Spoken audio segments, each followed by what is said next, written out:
Right then, welcome back to the channel. It's Eve here, settling into today's deep dive. Grab a tea, dim the lights. We're talking global housing, why every flat from Manchester to Mumbai feels like it's priced for astronauts, and how one ex-Goldman Sachs trader, Gary Stevenson, cracked the code with what he calls the squeeze-out theory. No graphs yet, just words that'll stick like damp plaster. Ready? Let's walk through it slow.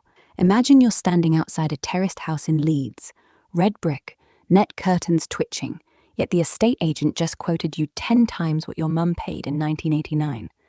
Feels criminal, doesn't it? That's the squeeze-out starting to hum.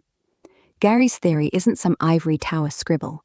He lived it, trading currencies for the richest bank on earth, watching billions slosh around while ordinary earners, like you, like me, got edged off the pavement. Here's how it unspools. Step 1. Interest rates crashed to zero. Remember 2008? Central banks panicked, slashed borrowing costs to keep the world spinning. Brilliant, short term, until money that's meant to fuel businesses trickles upward instead. The super rich, with zero loans, park every spare pound in safe havens. And what's safer than bricks and mortar? Houses don't vanish. They sit there appreciating while you pay rent that barely covers your electric. That's the squeeze beginning. Cash floods property, bids up prices, but wages? Flatline. Your salary buys less square footage every year. Gary calls this asset inflation. The house grows, you don't. Picture London. Posh boroughs turn into vaults for oligarchs' petrodollars.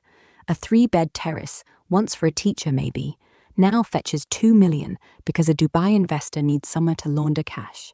Meanwhile, that teacher commutes 2 hours, sleeps on a sofa. The squeeze tightens. Gary watched this from Canary Wharf screens. Currencies he'd bet on reflected not jobs, but where billionaires parked loot. One trade he'd do, buy yen when Tokyo bankers fled earthquakes, would quietly spike UK house prices because the yen's dip made sterling look safe. Same game everywhere. Vancouver, Sydney, Dublin. Cities become chessboards for the wealthy. Locals, mere pawns. Now, the mechanics. Super rich don't earn like us. They dividends, rents, capital gains, money minted from owning, not laboring. Post-crash, quantitative easing, that's printing money, love, ballooned their pots. They borrow at near zero, sometimes negative rates, and flip houses like Pokemon cards. A portfolio investor snaps up starter homes in Manchester, rents them back to first-timers at market rate. Result? Supply shrinks. Families who sold years ago can't buy back in. Prices soar 20% in a year, wages barely 2. That's the squeeze out. Ordinary folk pushed out, super rich squeezed into bigger gates, higher walls. Gary's twist, and why he's not just ranting, is data. He analyzed how inequality drives this. When the top 1% hoard 90% of gains, they don't spend on haircuts or pints, they buy assets. A billionaire drops $1 million on a Mayfair pied-à-terre. That cash ripples. Estate agents get bonuses. Builders jack prices. Developers gatekeep new builds for foreign buyers only. Local councils starve, can't tax untaxed foreign cash, so infrastructure lags. More demand, no supply, prices rocket. In Australia, foreign buyers outbid Aussies by 30%. In New York, empty safety deposit flats rot while kids couch surf. The theory predicts, wherever inequality spikes, housing inflates. Like a balloon, kids dare each other to puff bigger till it pops. But wait, why taxing the rich fixes it? Let's unpack.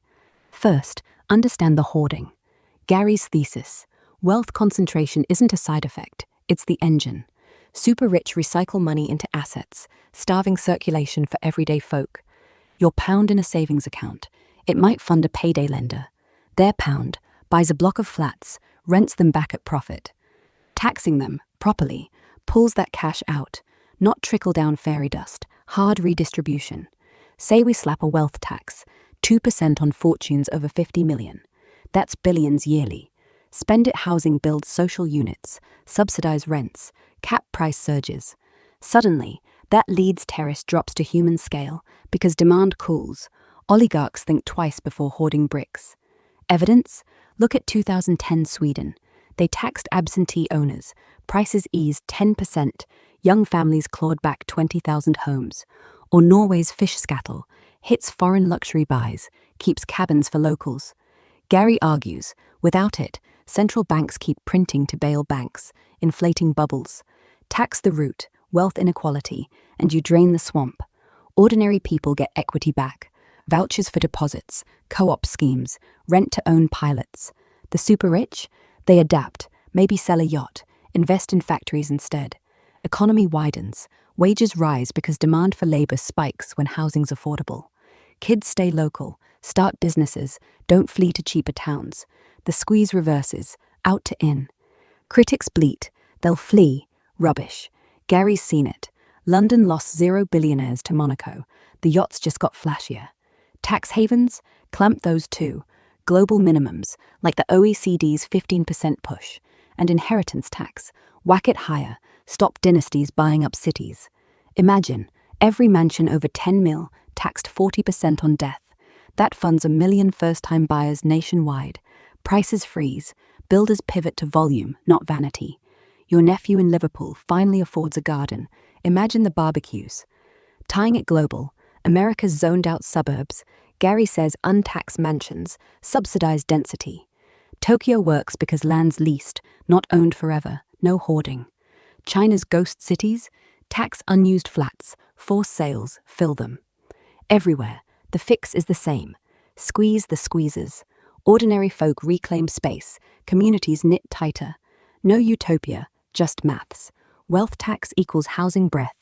Picture the endgame. Dawn in Barcelona, balcony coffee, rent half your wage, not 3/4. Kids in bedrooms, not bunk beds. Gary didn't invent this. He mapped it from trading floors where whispers decided your roof's price. So next time prices leap, blame not supply, but the 1%'s vacuum cleaner. Tax them, fill the gap. But the theory's just warming. Fancy part 2 on implementation? Drop a comment. Until then, stay grounded, love.